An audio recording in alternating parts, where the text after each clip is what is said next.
Hey everybody, welcome to Special Report. This is TruePowerIsMine. Today's guest is Mason. He is a author, public speaker, political activist. Mason, do you have anything to add to that? Are you there? I am never politically correct, but I'm always politically right. Gotcha. So let's just start right into it, okay? There's been a lot of things happening on the racial front here in the USA, even particularly here in Missouri. Do you have any comments or any ideals why this is going on? I don't think anything is going on racially. I think a lot of hype is going on, a lot of noise is going on. People want to manipulate your feelings around racial issues, but you and I both live out here in this country, in this world. We go about our business every day. We see white people and black people and Indian people working together, eating together, riding the bus together, going to restaurants together. We see no racial tension. When we come home and turn on TV, and a little black box tell us that there's a racial problem in America. I don't see it. Well, I've actually have seen racial tensions just going out my door. You know, people driving by call me nigger and things of that nature. But that's not tension. That's not. If they call you ugly, if they call you anything else, they won't hurt your feelings. Well, these individual gentlemen, I would have to say there was tension involved. They not only did they call me nigger, but they threatened to kill me. You know, we're gonna kill you, nigger. When was the last time that happened? About 8 months ago. I've been living 68 years. I can't think of the last time somebody called me a nigger. I had a racial slur at me, a political candidate running against me in a race. Mm-hmm. But folks, what power does someone have over you because they're racially insensitive to you? There's only two powers they could potentially have: economic or actually law enforcement actions. In other words, you go into court. No power. I mean, other than not giving you a job, they can not give you a job because of a lot of reasons. Mm-hmm. One could be racial, but it doesn't. But the power over stop you from getting a job.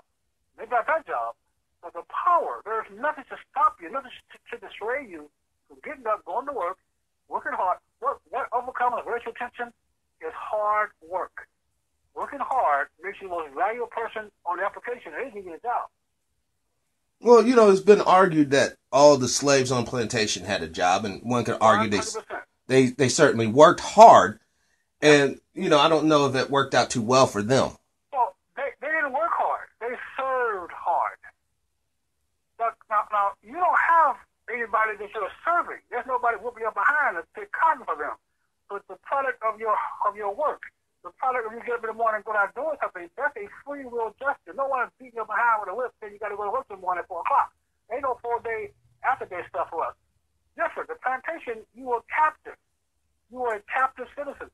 So therefore, that's different. That was 180 years ago. Right now, you can get up and compete. Where is it in America that black folks are not achieving great things? What is it? Where is it that we're not doing things?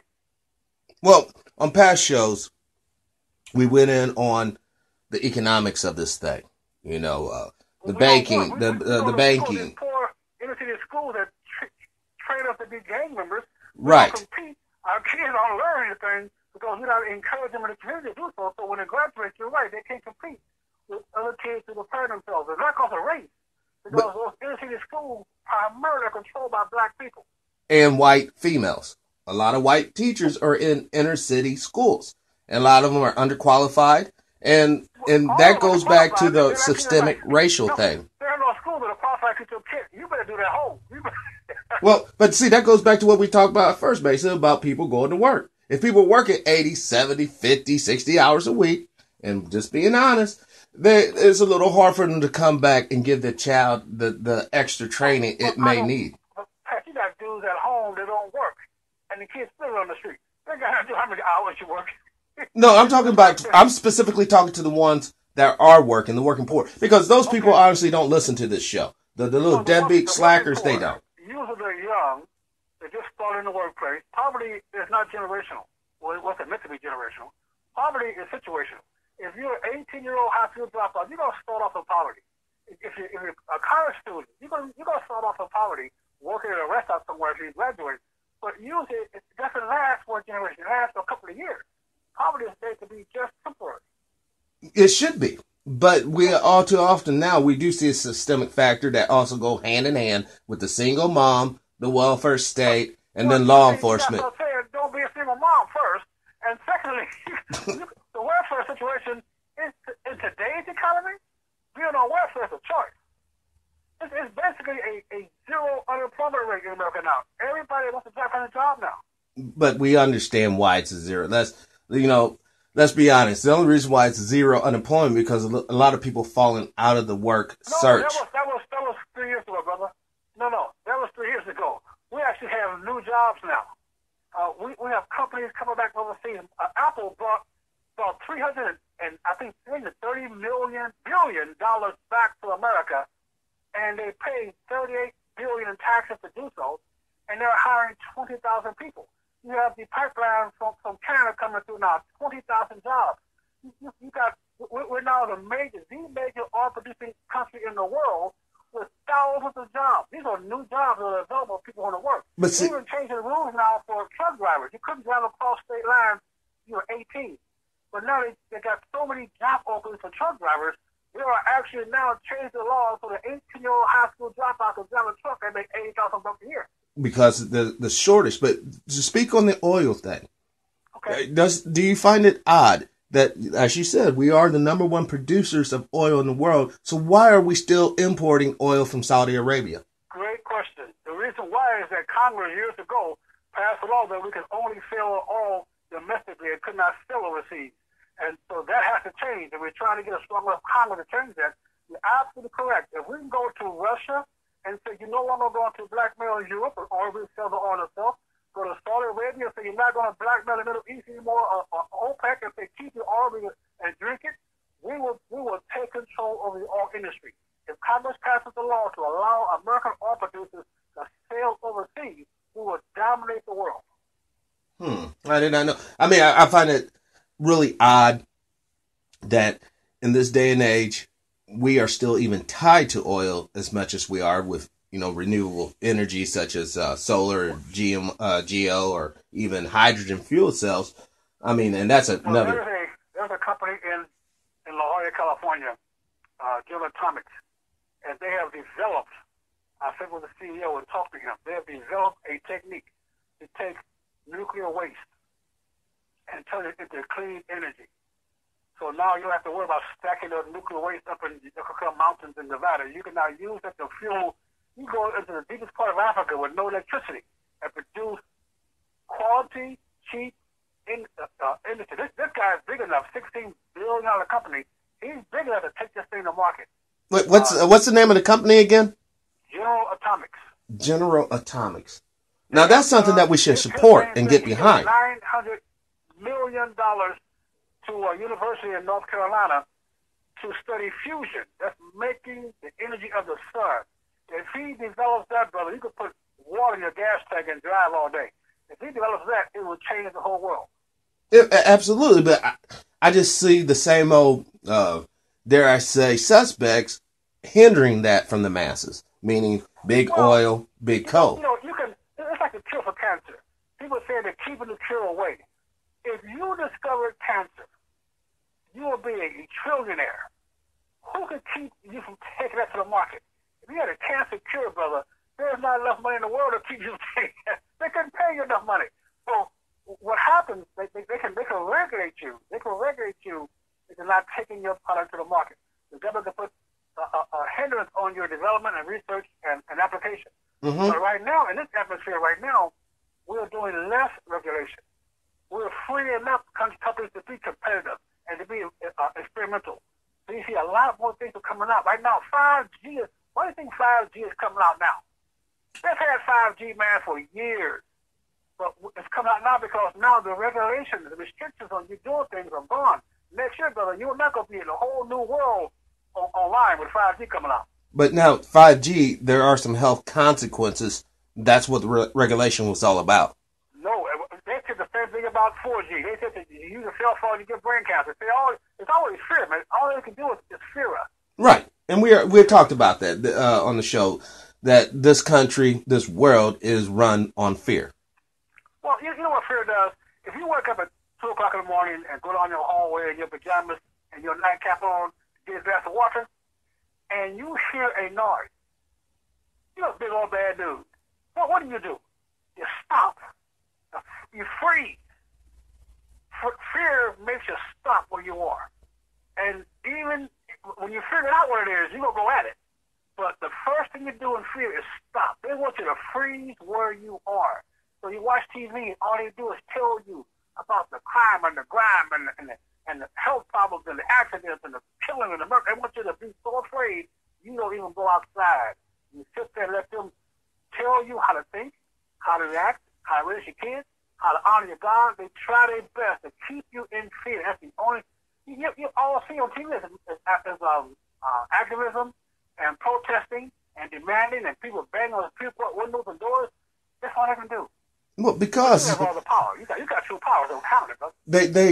What it is, it goes back to the effeminization of the nation. And that's why we're seeing this explosion in the MGTOW, which, or MGTOW or whatever, which I totally disagree with because I see the end of that. I mean, I get where guys are coming from. The single woman took your money, took your kids, took you through changes. I get that.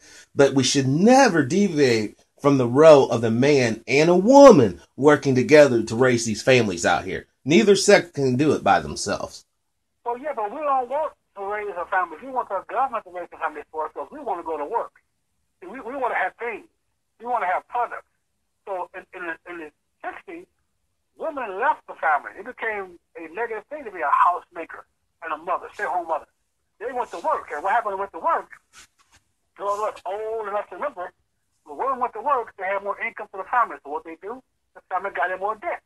They bought a better car. They bought a better house. And they put their status on the things they can buy the kids. And they let the state raise the kids because mom and dad were at work. They had latchkey kids back then. And you came home and TV was your babysitter. And then the government said, well, we got to watch what you feed the kids. And then they started giving little questionnaires, surveys to kids in school about their home life. And try to get involved in your parenting. And now all the kids got to do, they tell them at school, if mom hollers at you too much, call 911.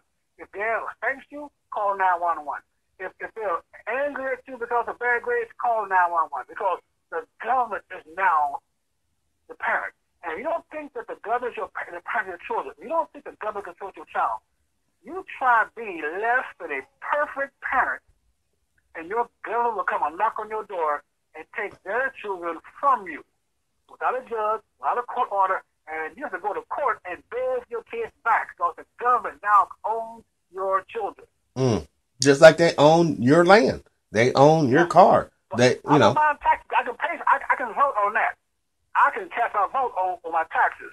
But I can cast my vote on these stupid child care services coming to my home and dominating my children. But once again, that goes back to fear. We all know the story of the abusive farm dad. The poor kid gets beat to death, and no one wants to see that happen. So we have child services. TV from raising my kids because the fool I see beat their child.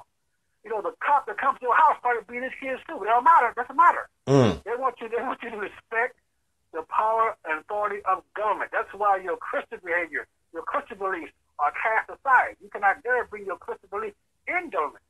They think it's a separation of church and state. They think it's a constitution. People tell you all day long it's in the constitution. No, Communist Manifesto.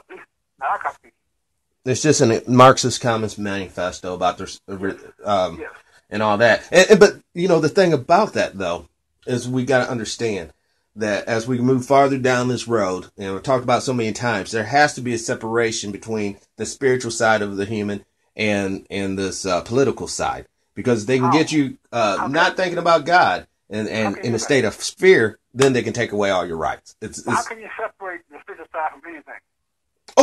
By making people self-police. By making people suppress. I thought you were saying that there has to be a separation. No. I'm not saying, no. I'm saying that's the method to the madness. That's what they're doing. That's what they're doing. Have to have, because that is the only power we have. It is the only thing that works.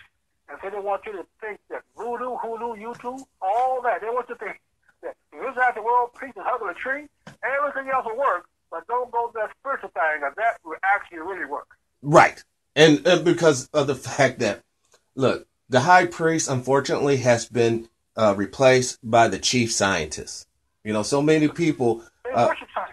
Yes, it's a new religion. You know, Yes, CERN's the mighty temple where we found the Bose-Hagen. You know, you're like, well, let me see it. Oh, you can't see it, but I can show you. You know, so you have to have belief just to believe in science. And a lot of people get mad when I make that statement. Faith to believe in science. Yeah, because there's no one bashing you over the head or calling you an idiot because of your archaic beliefs. You know, oh, you believe in that science? Radio has a science book in their home, more than 5 years old. It's already outdated. Well, we don't want to talk about that. Things they had wrong. They keep having but the Bible is 6,000 years, and nobody found anything wrong with it. See, but the only problem is that a lot of atheists, and to their credit, they're actually correct. A lot of Christians or Muslims or Hindus, they don't actually read the literature provided to them by their imams or pastor or whatnot. So therefore, they are just kind of rolling on faith. They heard that sweet sermon, tickled their ear, they internalize it. It doesn't change who God is. It doesn't change what truth is. If I don't read it, don't understand, I don't even know it. Truth is still true. That's true. That's true. Atheism is still wrong. Muslims are still a false religion. It doesn't matter if I understand who Christ is, he still came and died. It doesn't really matter if I believe it or not. If I read it or not, don't understand it, it doesn't matter. Nothing changes that fact. And in the end, it's going to look like we're losing. It's going to look like hell is coming because hell is coming. So it's going to look like we have no power because that's called darkness. We have to recognize that's why in the music industry they have a stairway to heaven, but a highway to hell. Well, yeah. You know, narrow is the path to salvation, yes, wide is the path to destruction. But that being said, you know, I had a conversation with basically, you know, he was agnostic. He was one of the listeners, and his whole point was, a premise was, you know, he asked me a question: does God allow evil to be around him? And I said, well, to my understanding, no. God doesn't allow evil to be around him. He doesn't like evilness, right? And then he went on to ask me, then how are there so many pedophiles in the church? Well, the pedophiles in your school, the pedophiles at your job, the pedophiles on the street, they're not in the church. But tell him the church is where the sinners belong, number one. But they should not be in positions of power over children. You know, unlike the school. That's what evil belongs in the church. That's how you get saved. That's how you get whole. But pedophiles, you know, God doesn't allow evil. God allows choice. God did not make us a robot. He wants a free will person to choose to worship him. Yeah, but you have to also have the power to choose not to. The whole thing with heaven and hell is the separation between the good and bad, right? So it's good and nothing. Light is not. You can't measure light. I'm sorry, you can't measure darkness. There's no degrees of darkness. Darkness is the absence of light. So, you know, heaven and hell came about at the sin, at Adam and Eve. It was all heaven on earth until Eve and Adam sinned. And now we have a choice to make to get back in grace with God that Christ was paid when Jesus came. And Satan's job was to make God a liar. He's constantly attacking, constantly accusing. That's what I call the great accuser. Right. You're not perfect. You're not perfect. No, I'm not perfect. But then the empty tomb gave me a chance to be perfect by taking that name on myself. But now, the thing is, though, why was the snake, which is obviously evil, allowed to be in heaven in the first place? Well, don't forget now, Satan was cast down to earth. He went up from earth to heaven to rebel, and he was cast back to earth. And it appears to me, now I'm not speaking biblically right now, I'm speaking Mason. Right. It seems to me that God said, okay, you're going to know who I am. You're going to know who I am. And you're going to lead a third of angels against me, knowing who I am. Therefore, I'm casting up back down to earth, and I'm going to take some dirt. I'm going to take dirt and form me a creature and breathe my life into this creature. And this creature is going to worship me and take your place on your planet. This is God. This is Satan's domain. And so Satan is jealous of us. He's angry with us. He's envious of us, and he knows that we're going to take what he wanted. He wanted to be like God, and we will become the part of the body of God. That's why he's angry with us. That's why he's in that garden. He was there before we were there. Right. became void. That the Holy Spirit was over the deep, keeping that away from us, and then we were made on earth, but Satan was already here. And he has still been here and quite active. He's going to be really active until that mountain of the system is split in half, and Christ walks down that mountain at Armageddon and opens his mouth up, and they're going to start bleeding 6 feet deep, about 10 miles. And that's when he goes into hell for 1,000 years. But still, after 1,000 years, man, these people see us in the New Jerusalem, saved and living forever. They see us. Every year they got to go, and they see a monument. After 1,000 years, Satan gets out of hell, and these fools still go back and fight God again. Now, because that's their only hope. Stupid. That's their only hope, is to try to make him out to be a liar, and then somehow magically his power won't exist or whatnot. That's his goal is to destroy Israel, because God said once Israel comes back, it will not be destroyed again. That's why the whole world hates the Jews. They have done nothing to nobody. The Jews have not taken the world to war twice.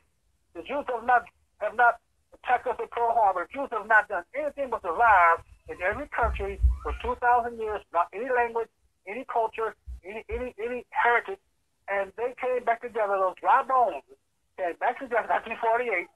Those people got off the plane speaking Hebrew because God said, "Watch Israel. Try to destroy Israel. Try to make me a liar." Now, are you also mixing in the Ashkenazi Jews with the Semitic Jews of the Bible? Because we are aware that the Ashkenazi Jews, aka the Rothschilds, Rockefellers, did fund the First World War. They did fund the Second World War. But not as Jews, though. I don't know who did First World War, II World War. I don't know who funded it. But the Jews as a people have done nothing. But the people of Europe were not the Semitic Jews of the Bible, is all I'm asking. And the German, not Hitler, the Germans did it. The Japanese bombed Pearl Harbor. They got in planes, got on ships, they came to bomb. That's what. So it may be a Jew flying a flag. It may be a Jew fighting the Civil War, but they were the Jews. But see, the only reason why I want to get this nailed down, because this is quite important, because the prophecy that you're talking about, God calls the Jews back out of the nations to Israel, not the United Nations, well, the League of Nations, which became the United Nations, calling back European Ashkenazi Jews to Israel, where they stripped the land from Palestine, and then they. Palestine didn't exist. Wait. What Palestine? What that? Well, it wasn't called. You're absolutely. It was a part of the Ottoman Empire after the fall during World War II. Part of the British Empire, but it doesn't matter, man. You had people in Canaan when the Jews showed up in Canaan. You had people in Canaan too. They're there. People are always there. Mm-hmm. So God gave that land to the Jews. It's their land. Right. I mean, because I'm bringing it up because we all know for one, the generation that saw Israel restored was that generation of 1948. We also know the red heifer has just been found, but it hasn't been confirmed yet. There's like 6 of them found. They're trying to genetically engineer that red heifer. I don't think that's the real thing. I think God did not say science will produce the red heifer. He said he was. I'm believing he's going to do it himself. Okay, so if this red heifer is not confirmed, it's neither here nor there? Oh, no, it's genetically engineered. It probably is a red heifer. Oh, okay. I'm pretty, when God did not say, man, going to engineer this thing in a test tube somewhere. He said, when you see it, not when you make it. Not when you... Right. But that almost echoes that first question I asked about the formation of Israel as we know today, meaning it was the League of Nations that formed it. And well, yeah, it was the League of Nations. The tool of the Jews was not the League of Nations. The tool of the Jews, you could also say the tool of the Jews was Hitler. What do you mean? Because he was a Catholic. Hitler's trying to explain the Jews made that issue of their own state. That's what gave us the issue of the state of Israel. If Israel was a state, Hitler would not have slaughtered those Jews. They would have a place to escape to. And World War II forced the issue of a Jewish state. Right. They thought about South America and other places, but God's there, right there. Now you can say that the first escape. You have kings, you have Gentile kings that reestablished Israel. They used Cyrus to reestablish Israel, to build the temple. They were Gentiles. Did they do it or did God do it? So when we talk about the actual prophecy, all right, of his return. What about the Dome on the Rock? That is still a major stone, literally, in the plans to rebuild that new temple. Well, so what? The Dome of the Rock. You mean the temple? Yeah, the Muslim. Yes, the mosque on top of the mount there. I mean, to my knowledge, I think it has to be removed or whatnot before they came. No, brother, no. It has to be removed. It's in the courtyard. They've already measured it. They've already measured the temple. They can build that temple and not disturb the mosque. And what's going to happen, both the Jews and the Muslims are looking for a kinsman redeemer. They're kinfolk. Yeah, the Muslims has the Caliph they're looking for, which is basically the ISIS people fighting for that. And then the Jews are looking for a kinsman redeemer. And the Muslims are going to come up with a leader that they're going to recognize as their kinsman redeemer, and the Jews are going to recognize him as a kinsman redeemer. He's going to make a peace treaty with Israel and say, go ahead and build your temple and keep the mosque there. Just keep these boundaries where they are. The original boundaries is not on the Muslim mosque. They're going to rebuild the temple. And he's going to have a 7-year peace plan with them. And they're going to rebuild the temple, and that's when he's going to come in and sit in the holies of holies and say, I'm God. The temple has to be built, but they've already measured. They're already training Jews to do sacrifices. Right. They expect this to happen pretty soon. Really? And then this year you got Trump recognizing Jerusalem as these fools are all crazy now, man. Hold on. For my listeners, because this is targeted to young people, explain the significance, both politically and spiritually, of Trump recognizing Jerusalem and not Tel Aviv as the capital. Because God recognized Jerusalem. God speaks about the last days, what Jerusalem is going to be doing, not the state of Israel, Jerusalem. That's where the temple is. That's where all the activity is going to go on. That's where the Antichrist. That's why Christ is coming back to. He's not coming back to Israel. He is coming back to Jerusalem, and the temple will be there. The capital will be there. That's all in prophecy. So you young folks, you recognize, man, that 7 years ago, Israel did not exist. There was no hope of Israel ever being in existence. For 2,000 years, the Jews are separated all over the world, in every culture, speaking every different language. And for 2,000 years, no nation spoke Hebrew as a national language. For 2,000 years, no nation kept the feast days on holidays. For 2,000 years. And on year 1, 1948, they flew into Tel Aviv from Russia and China and England and America. They got off the plane speaking Hebrew with their feast days still intact and the holidays still intact. That was a dry bone that they said, so come together. It prophesied over these dry bones. And that was a hint to us. It was a signal. You can now fly to Israel.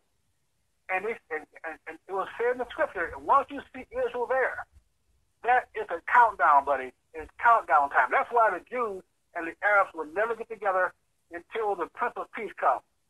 So, when we look at stories that are concerning the Hebrews or the Israelites that were in Ethiopia, when they tried to return, that's what, man. Now, when they tried to return to Israel, they were met with basically racism. Why is that? What you mean, no, but I didn't see that. I was around them. I can send you some links. I don't care about the local yokels. The country, Israel, the nation, embraced them. Not so much. I mean, seriously, I've talked to black folks in Israel, and there is it's like a 1960-50 vibe when it comes to housing. Black folks in Israel, but I would bet they're black Muslims. Well, I've talked to Muslims as well, but they're from Saudi Arabia. But you know, Muslims. Yeah, I mean, black Islamic leading people. Well, I'm talking. It was them that I learned about the difference. God did not say that Jews will all love each other. He didn't say that Arabs will all love each other. He didn't say that nobody all love each other. He said that the nation and the country would do this and do that and do this. There's going to be all kind of strife, all kind of discord, all kind of riots and disbelief. You got Jews in America that are liberal and the day is wrong, hating Israel. That's human nature. So God said, I'm putting a prophecy on these people. I'm putting a prophecy on Abraham and Sarah. so that you can, the reason why is so that we can watch history. God said, make me a light. Here's a man, here's a woman. I'm going to do this with this family. And God put that out for us, 6,000 years of prophecy in the Bible, so you and I can look and see that God keeps his word. And he does. Oh, yeah. He does, always. He always keeps his word. And that's why I want to get down to this, because of things like, we also know that the devil loves to imitate God's word. So then when it falls apart, he can be like, oh, well, you see, God's not real. But that's why I want to be so clear about who are we calling Jews, because Jesus was not a Jew. He was an Israelite. We all know that the J sound wasn't even in ancient Hebrew. Between a Jew and an Hmm? Israelite. What's the difference? Well, Jew is more of the convert Europeans, basically. That's who are the Jews. But he was there, man. Jesus was around. They were there, but he was. I don't know. You can call him an Israelite. You can call him an Israeli. You can call him a Jew. I call him Jesus. Well, and that's another thing. When I grew up, the traditional image of Jesus was what? White? I don't think you can make a rock, you can make a tree. He was a grown, alive man. But how come we can't make him what he really was, a strong black man? I don't care what it was. He came out to give alive. That's true. But if I said, I don't care what color his hair was, I don't care. But the thing is, if I was to put down something, I was like, Bugs Bunny. Let's just use Bugs Bunny. Okay. Bugs Bunny's going to come back in 2,000 years, and you know what Bugs Bunny looked like. But now, after 400 or 500 years into it, Bugs Bunny's changed from looking like a bunny to looking like a duck. So will he come back? Oh, he'll come back. Okay, but the thing about it, you won't recognize him when he does come back. Won't nobody care what color he is come out of that mountain? Won't nobody care. That mountain split, and the Jews surrounding Jerusalem by the Antichrist escaped out that valley. And he comes out of that mountain, the twist four come out of his mouth. Nobody's going to care what color his eyes are. I get what you're saying, but it's... They got us tied on that, brother. They got us tied up on that. Well, because the reason why this tied up, because it's still relevant to a certain, not to me, but it's still relevant to a certain group of people trying to propagandize the masses. Well, okay, but what's the goal? If you believe that Jesus was a black man, and he believes he was a blue-eyed white dude, what difference does it make on those two beliefs? Okay, one, if you believed he was a blue-eyed white guy, right? Yep. So therefore God is white. Therefore, you have social problems, and you want. You think that God is white and Jesus is white? No, I'm saying that's what a lot of people are perceiving. My own personal opinion is somewhat different, but I'm explaining from a societal point of view the power of having him perceived to be white. So then, therefore, if you were being oppressed by said people who look like him, you will be self-policing yourself not to rebel, because to rebel against them would be to rebel against him. Wow, you think that if no, that's not what I'm. That's what I'm. I got you, but you're saying that people on this planet right now who will deny the power of Jesus because he's the wrong color. Yes, that's very well put. Yes, I can't help them. I cannot. Then, like I said to them, he didn't come as a race. He didn't come to represent a race. It doesn't matter to me what color. It does not matter a bit what color he was. It doesn't matter if he was. I don't care. I care, did he come out that doggone grave? Was he dead when he went in that grave? Was he dead? Did he come out alive? Did he walk around 40 days? Showed himself. By the way, he only showed himself to believers. He was done with these people. He was done with the Pharisees and the Romans. He didn't show up in front of nobody but believers after he came out that grave. He said, you disciples build those fools. I'm done with them. They stabbed me. They beat me. They spit on me and nailed me to a cross. I'm done with it. You're going to take care of the fools. I got something to do with it. I got to build my church now. And people are going to talk about what color hair he had, what all that mess. Do you think he was white or black? And why?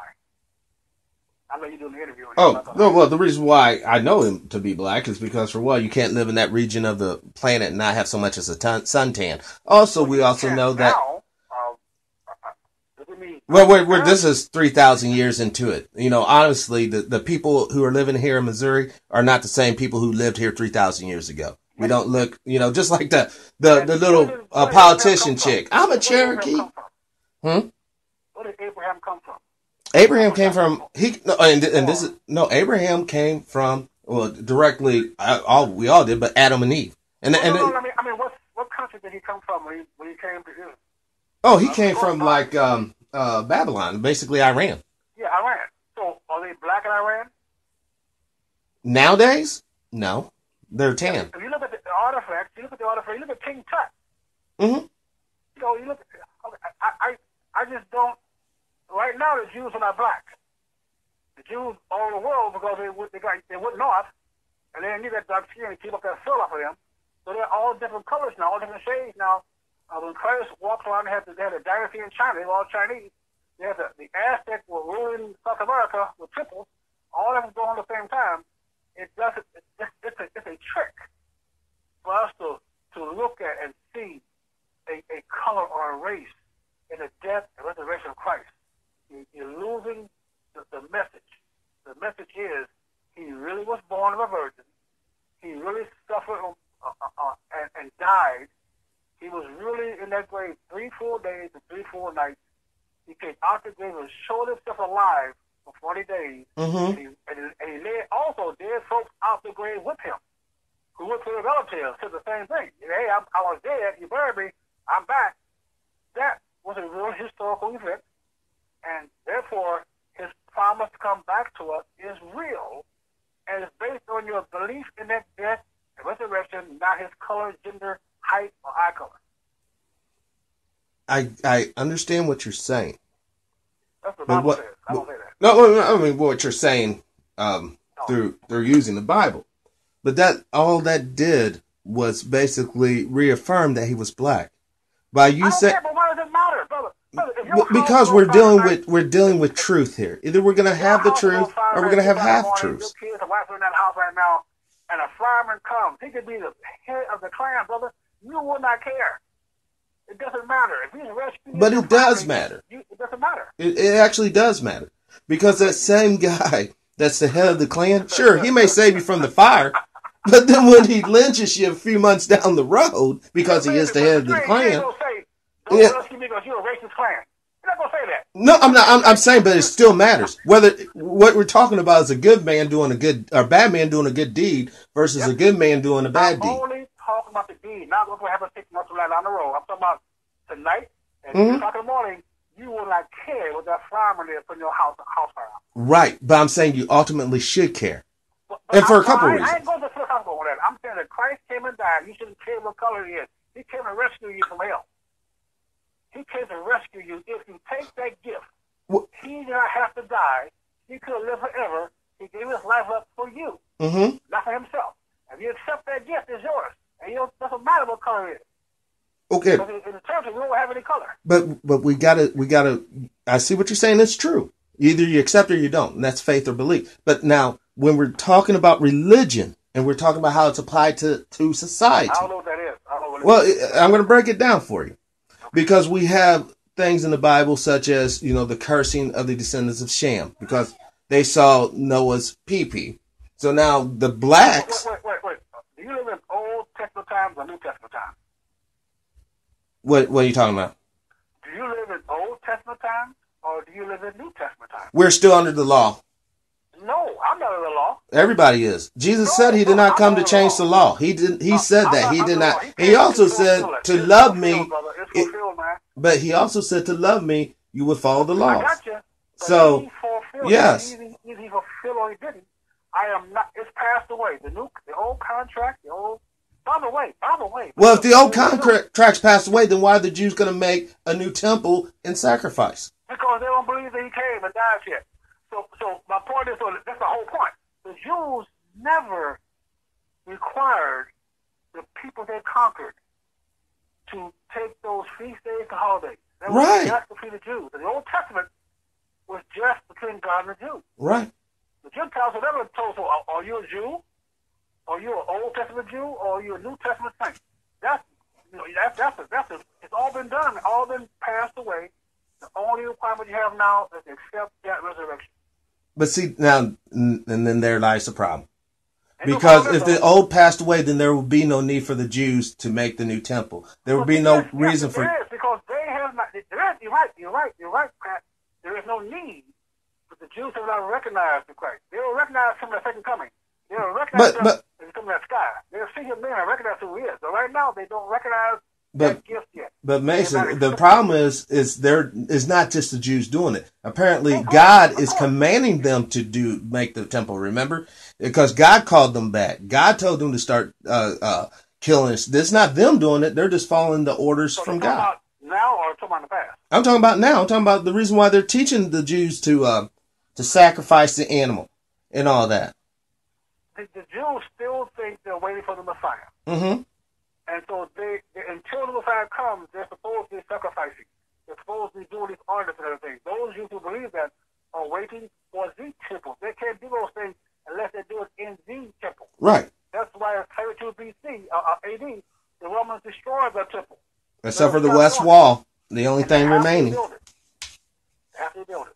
No, I mean, and this is, I don't want to get extremely philosophical and lose people because, people, some people suggest that Jesus was a prophet, and what was his prophecy? That's why I was about ready to ask you. Ask him for me, if he was a prophet, name me some of his prophecies, and were they true or not? Because his prophecies was about him coming back. His prophecy was about the end time. His prophecy was about you going to heaven. So he was just a prophet. Great, they call Muhammad a prophet. Can anybody name me a prophecy from Muhammad? I haven't found any yet. I believe there's one about like men or women without pace men or something. There'd be more women than men. Something like that. We down battle. Who can't prophesy that? I mean, that's true. I mean, but like saying be air tomorrow. Okay, I'll prophesy. It'll be air tomorrow. But see, that's the whole thing about it, though. We're dealing with prophecies. We're also dealing with parables. And I think people, because once again, if we're not dealing with the truth, we're dealing with half-truths. Is a parable an untrue story or just a story? The parable itself could be untrue. It's the principles behind it that should be standing on truth. There was a man. Was there a man? Or are you just making it up? He didn't lie. He said there was a man who went to hell and looked up and saw blah, blah, blah. That's Jesus talking. Mm-hmm. Why would we need to make up stories for you? I believe everything you said about those parables. Everything he said. So that if a person went to hell, and we can all basically agree hell is the absence of God, and basically damnation. Well, except before the resurrection, hell had a safe place for the Jews who believe in the resurrection. Abraham's bosom. That's what he's talking about. He's not talking about the other side of hell, folks are suffering, and they knew what was going on. Well, hold on now. The old boy in the parable was suffering. Remember, just give me one drop of water. So he wasn't in that part of hell. He was suffering. Well, I'm sorry, I missed the first part of what you said. I was saying that for a man to go to hell, even though he was wicked or whatever, and he saw his brothers were being wicked, and he asked his little servant who also had died. See, the problem with that is, how could he have those communications? Once you're in hell... No, he won't communicate. He was asking for permission to go back. He wasn't talking to the living. He wasn't saying, let me go warn them. He wanted to go and warn them. He didn't go and warn them. He wanted to go and warn them.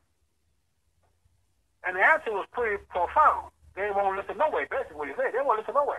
Yeah, but I thought he did get the chance to go back and tell them, and they didn't. No. Read that again, brother. Okay. No, you don't come back. Yeah. You don't come back. The only people who came back out that grave, and now that Christ led after resurrection. According to the apocryphy, you not only do you not come back, you don't even talk. It's serene silence. You don't talk. There's for one, you don't have vocal cords or anything to talk with, and you're how you know? From the apocrypher, they gave a description. Now this is one of the uncanonized books.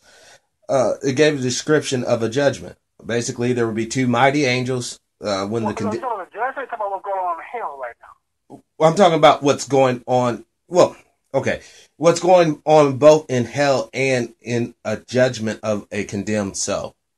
Okay, but the judgment hasn't come yet, has it? To those who are dead, the judgment has not come yet.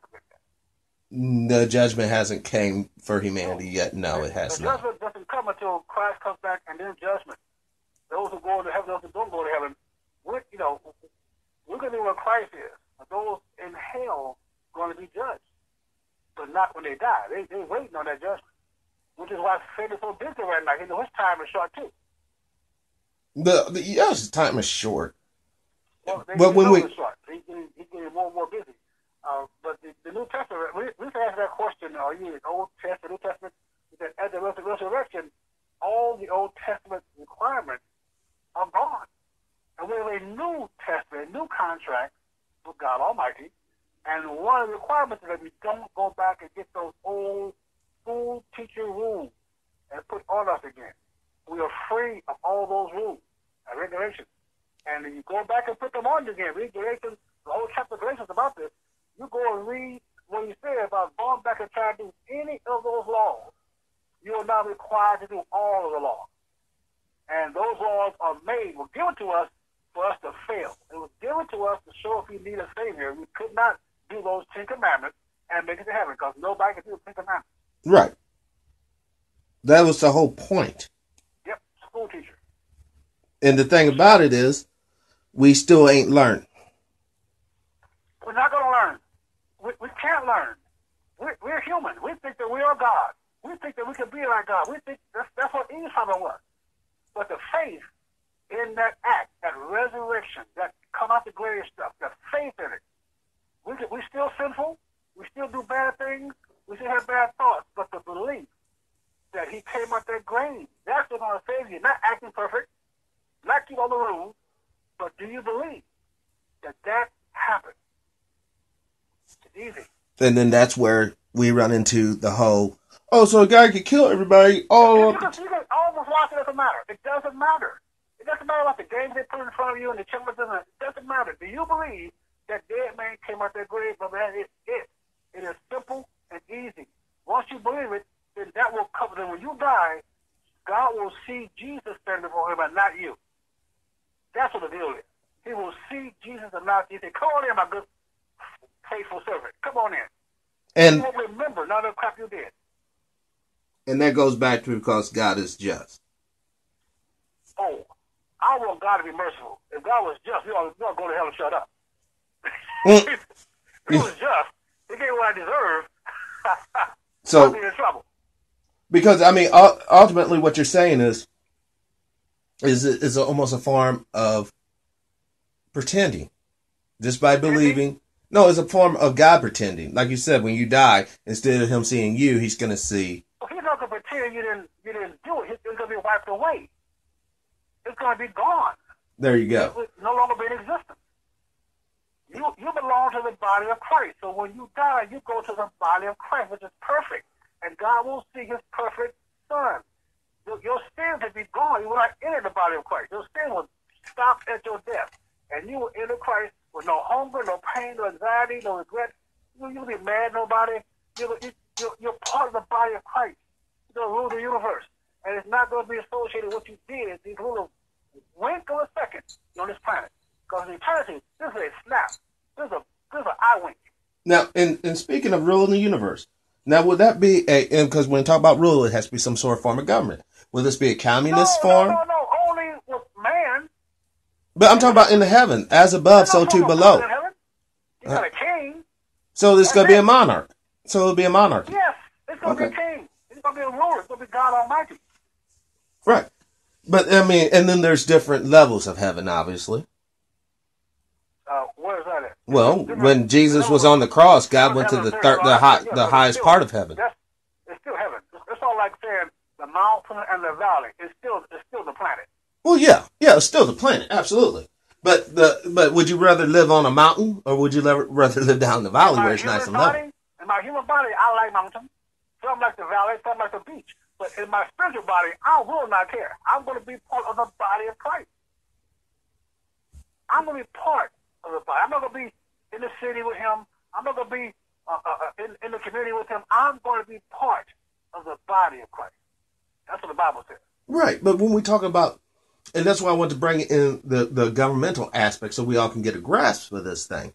You know, you're suggesting you're going to literally be like a cell or a molecule in its actual body. Others are just suggesting that you'll be, just as if, say that you're a part of the Rotary Club. Yes, you're in that body, but you're just a part of it. You know what I mean? You're still an individual. Hey, Pat, here's your question, man. What's that? Your hand, your right hand, and your left foot is part of your body. Correct. Do they negotiate with your brain where you're going to go for dinner? No. Do they give input to the brain and say, hey, head, I think we should do this? No, you're part of the body. Now, in human existence, the government, we all have input.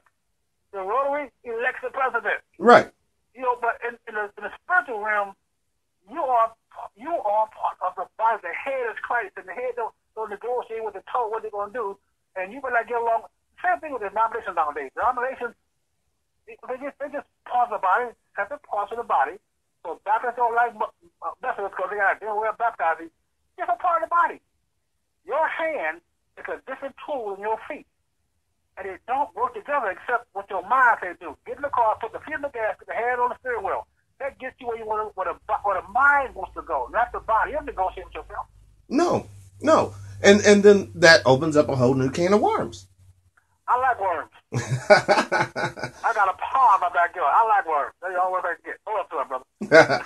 Because, you know, when Christ was dying, yep, his last words was, you know, oh, Father, why have you forsaken me? All right?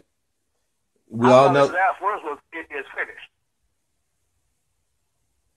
He didn't say, oh, why have you forsaken me? He didn't say that, but it was not his last words. Okay. It is finished. Okay. I'm done with it. Oh, well, the paragraph right before it is finished. All right. You're saying, he's saying, not you, but he's saying, oh, Father, why have thou forsaken me? Now, that has, you know, I have many conversations with people. For me, to ask me to try to explain that to them, you know, like, why would, they always say, if Jesus is God, then why would he be talking to himself like that? Oh, that's stupid. You know, I can't talk to idiots. Well, I mean, me, I'm a little more, but he ain't talking to himself. God is God. God's able to separate himself. Being God, he's able to speak and put flesh and blood on your word. Jesus. Your spirit, your consciousness, being God, you can make your consciousness a different being in you called the Holy Spirit. But you're still God. All three are still God. Some God is God. Mm-hmm. That's the concept. So, therefore, he can talk amongst different, but once again, why would you need to? You're already omnipotent. He didn't need to. He wanted to. You're absolutely right. He did not need to. Jesus said, I am the Word. Jesus said, I created everything. I created everything. Everything else created, I did.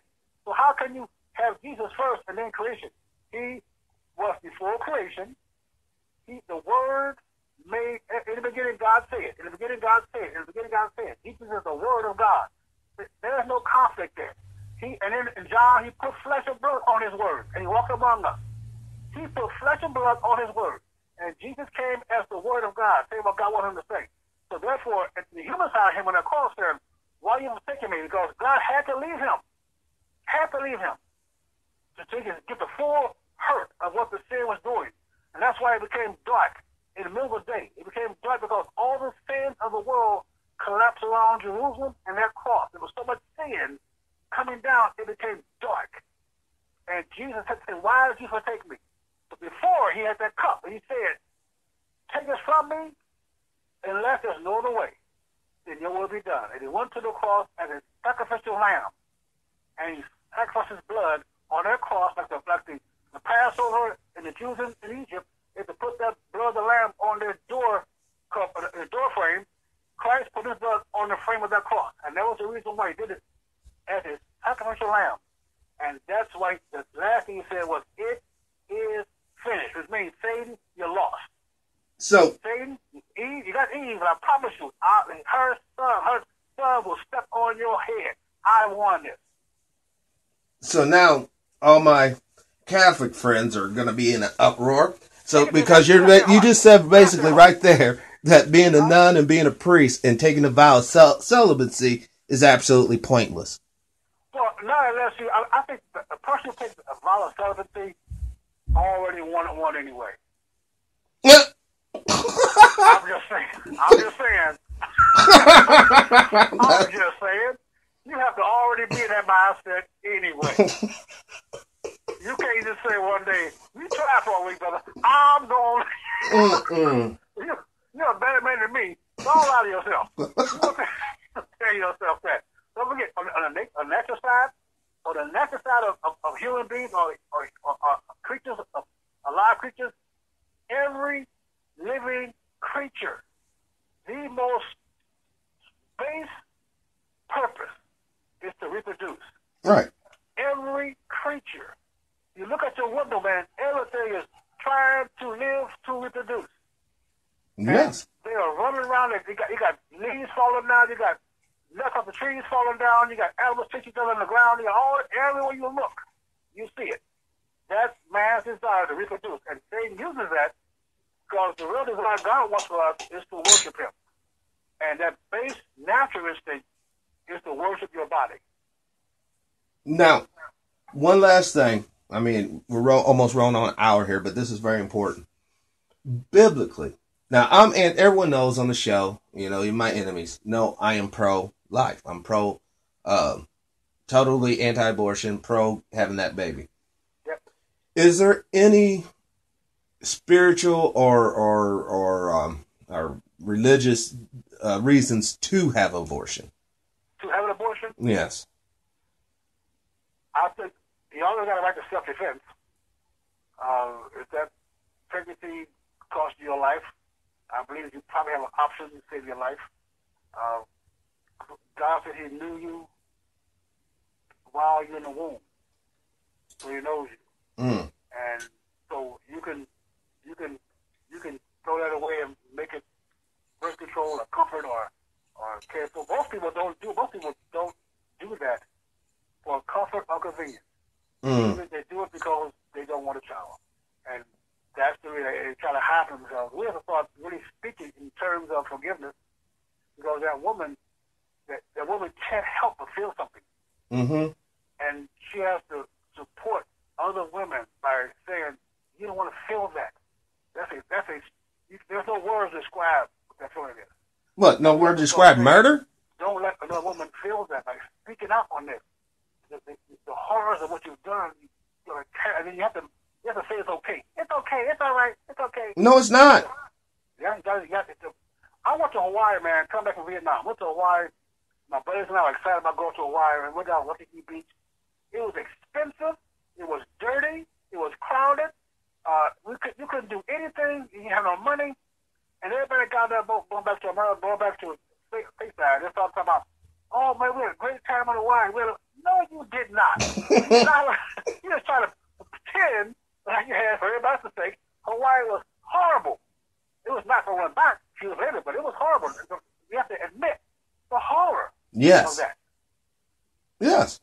And this is the full circle. This is the problem. Whenever we start not dealing with the total truth, and it goes back to, why do I harp on what race Jesus is? Because I understand the social contents and the way that's being perceived and manipulated and used throughout the society. And what is the horror of actually rejecting God's word and ending up in hell? We have to have an honest conversation about these things. If you worry about his race, what racial component would Jesus have to make everybody accept him? What racial component would Jesus have to make everyone accept him? Yeah. There's none. When we're dealing with race. If he's black, the white one accepts him. If he's white, the black one accepts him. The Chinese one accepts him. All that. So that's why it's not important. He was a man, a human. He was the descendant of Abraham, and he was in the line of David, and the line of King Solomon. He was in the line of Thomas. Honestly, how could he be in any of those lines? 350 prophecies. 1 second. On the birth of Christ. How could he be in any of those bloodlines if he was flesh of the Word of God? What you mean, flesh? What you mean? He came from a woman, but his body was not made up of any of her genetic parts. Oh, sure it was. Sure, his blood was, and he was in the bathroom, and he combed his hair and ate food and passed gas. And No. He was born through the lineage. If you look at Matthew, they list his lineage on both sides. Well, wouldn't that truly be Eve's? On both sides. Now you can't even bring Joseph. On Joseph's side, just to be But that ain't being fair. Joseph had no genetic. I know, but still, because people will say, well, Joseph wasn't his father. That's why they did Mary also. But I'm saying. They trace it back to David to Adam. So they name the generation. Bam, bam, bam, okay. bam, bam. Okay, then even in that respect, then what I'm saying is even truer than ever. Because if the genetic material of these people was the only material on earth that was appropriate for God to put his vessel in, his spirit in. He didn't take the perfect seed, the perfect genetics. He built a man. We're not perfect. Jesus as a man wasn't perfect. He stubbed his toe, he hurt. He got hungry. He got thirsty. He got tired. He slept. He wasn't a genetic specimen of perfection. He was a man. But how do we know he wasn't? How do you know he wasn't what? Genetic special? Because the Bible says he wasn't. He was comely. He wasn't attractive. He wasn't special about it. Okay. What was special about the spirit, but it wasn't his makeup of DNA. He took on the DNA of man to become a man, to live a sinless life, to die for man. Right. He wasn't pretty. He wasn't the smartest guy in the room. He was just a dude, man. And that was the purpose of being a dude. And he died for you. And you and everyone else who's hearing this broadcast. God loves all of us, but he's still going to send some of us to hell. And that's because of the fact that some of us will reject the truth, just like... And the truth has nothing to do with the DNA side, which means nothing to do with his color. DNA determines your hair color, your eye color, your height. It determines what kind of nose you got. That was irrelevant to God. What was relevant to God was that cross. He hung on that cross innocent. And he shed his innocent blood on that cross and on the ground. He got off that cross and went to the grave for 3 days. What the hell? I told them folks who died. Those of you who believe I was coming, I came. So let's go. And led them out. And for 40 days, they walked around Jerusalem, man. For 40 days there, he came. And so, he went to heaven. He led a whole host. He led a whole host. All those folks in the grave went to heaven with them. Like 500 or so. I don't know how many it was. A whole lot of them went to heaven with them. I mean, can you imagine, man, the people you know around your time right now who died, come out the grave and tell you something happened to them? What you gonna say? Oh man, come on now. Oh, that's what a lot of people. Unless you have video on that, we're not going to believe it. No, you don't believe it then. Now technically there is one man that went to heaven. Two. Who's the second one? God took him.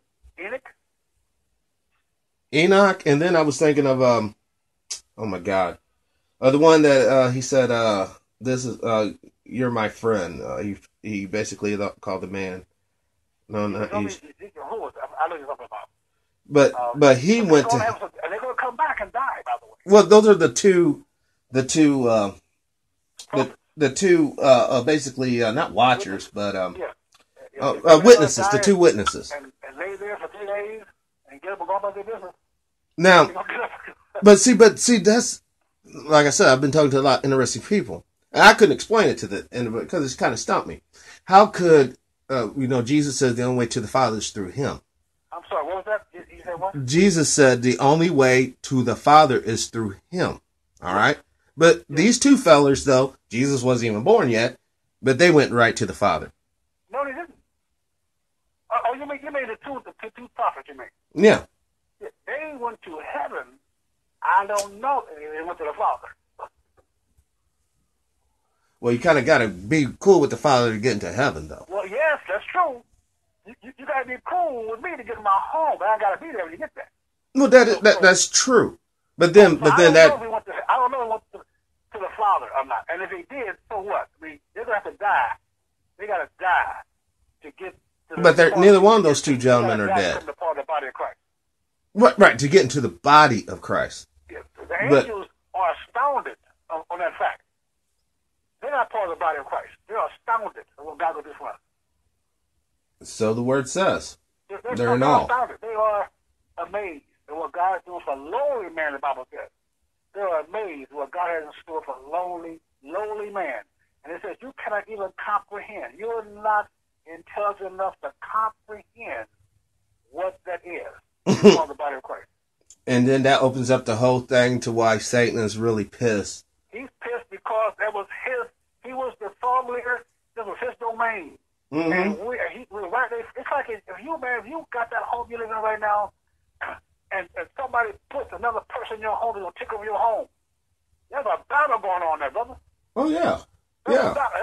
This is Satan's home, his domain, his kingdom, and God raised up dust off the ground, man. Yeah, but once again, is that real? I ain't gonna get that little worm this because all things were made by God. He's angry, upset, and he's conniving. He knows our spirit. He knows how we made. He knows how we feel about. He tried to do crazy with Jesus, right? Tempting him, money and fame. Hey, man, give you all this, man. Just worship. Just do a little worship. You ain't gotta worship y'all. Just do a little something crazy. That's what he does. A little something, just a little bit. Because everything he does is a mockery of what God wants. It's a mockery, everything. He can't make you do anything. He could make Eve take that fruit. He had to convince her she wanted it. Which wasn't terribly difficult. Well, I mean, she already had everything. Eternal life, knowledge. That's all I'm going to go shout about herself. Yeah, but see, that's the difference. In Islam, it's Adam that takes the fruit. In Christianity, it's the woman that takes the fruit. Oh, Islam. Yeah, okay. Yeah. It is, I mean, you know, they're two of the world's major religions? Well, no, there's only one major religion and a major lie.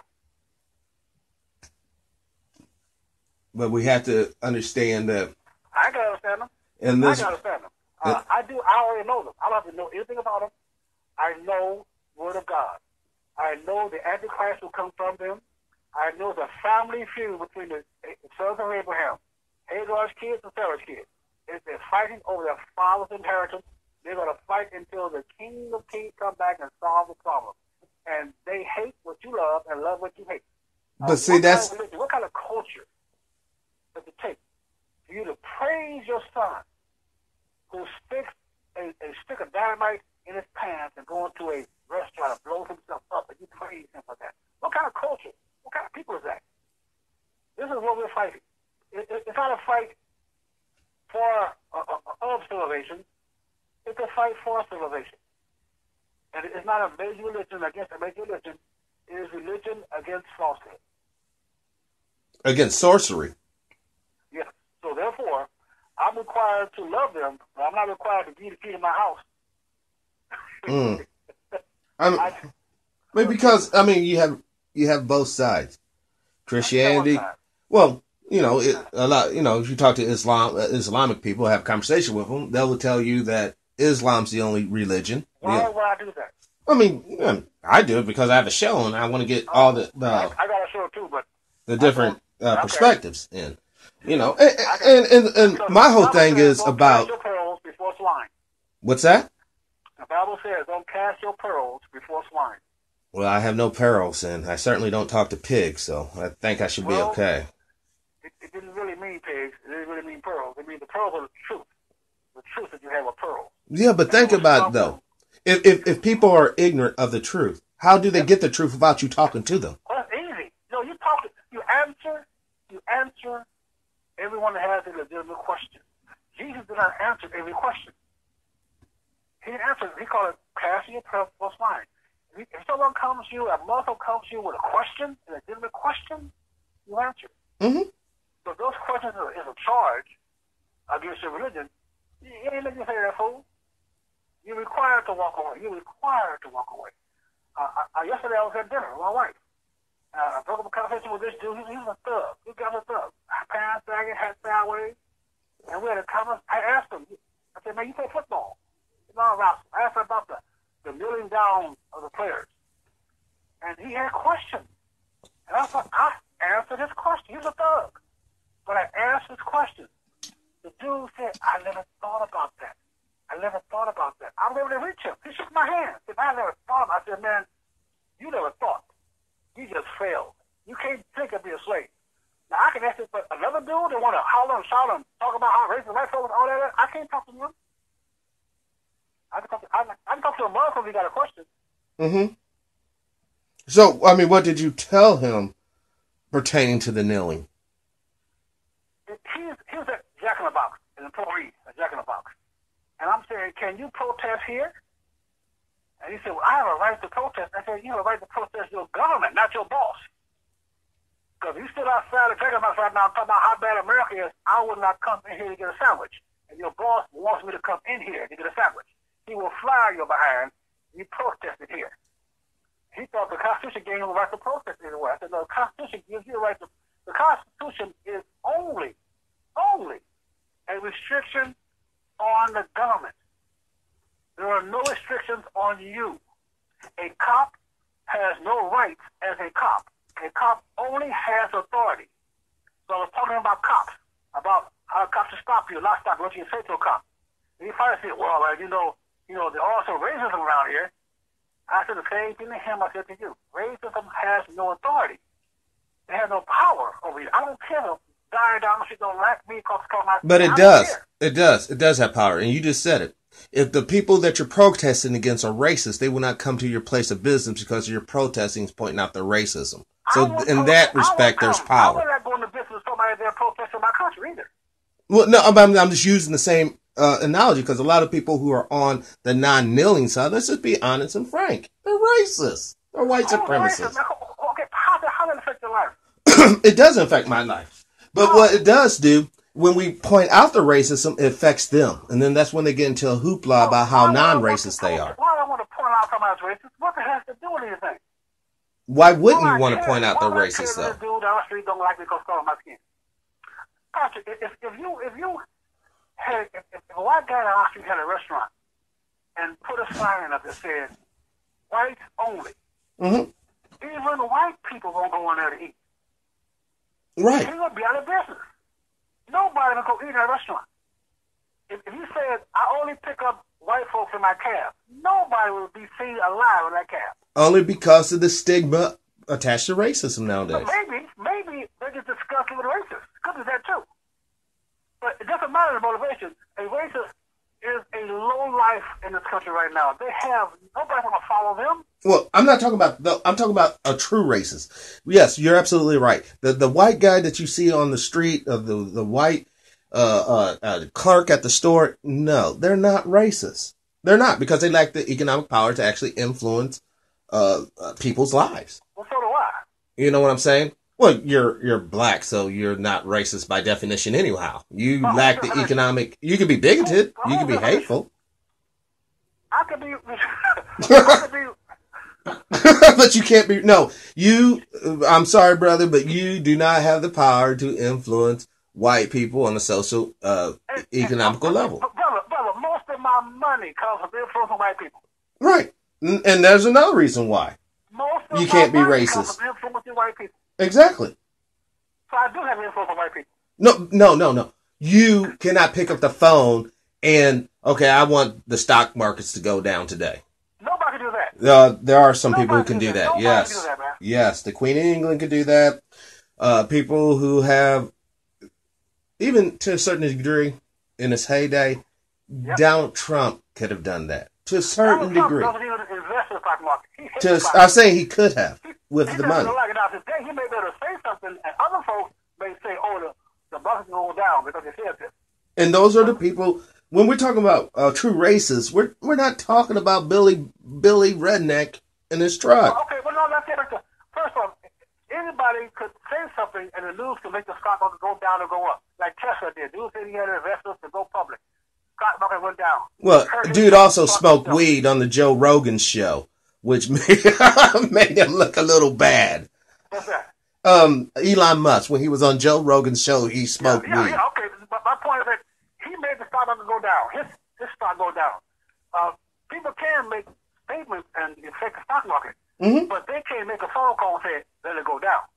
And by the way, he got sued and fined for doing that. Well, he lost his company for doing that. Look, what people, my listeners, they understand where I'm coming from. There's a thing called the petrodollar. That's what our whole economy is based on. Petrodollar?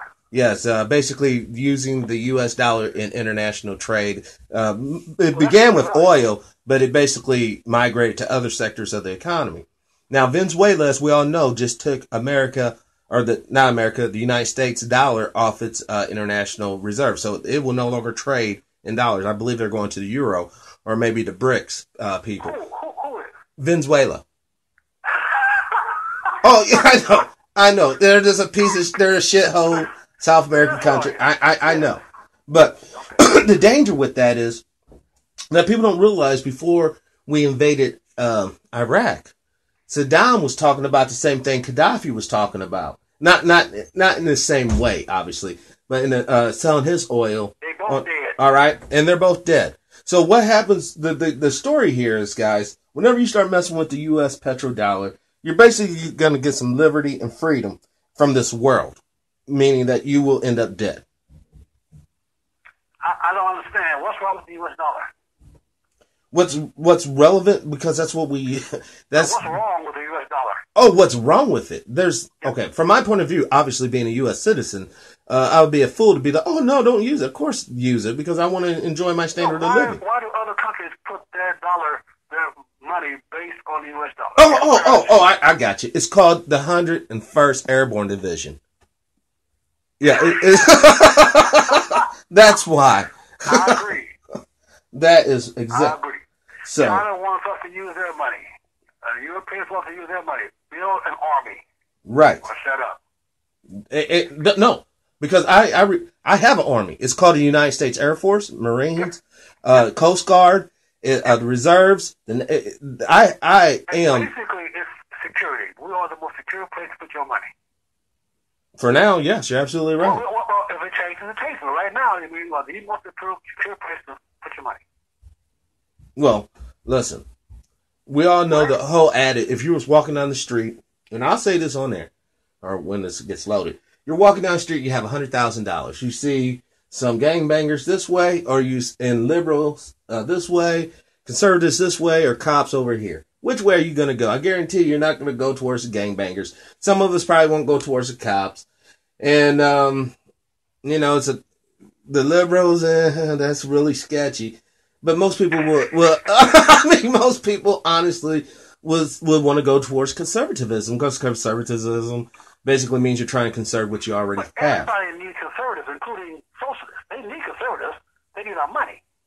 Right, but see, the thing is with black conservatism, the weirdness is they're not trying to conserve anything that black folks have, like affirmative actions and all this. They're trying. I'm sorry. I must have missed that. What's that again? Okay.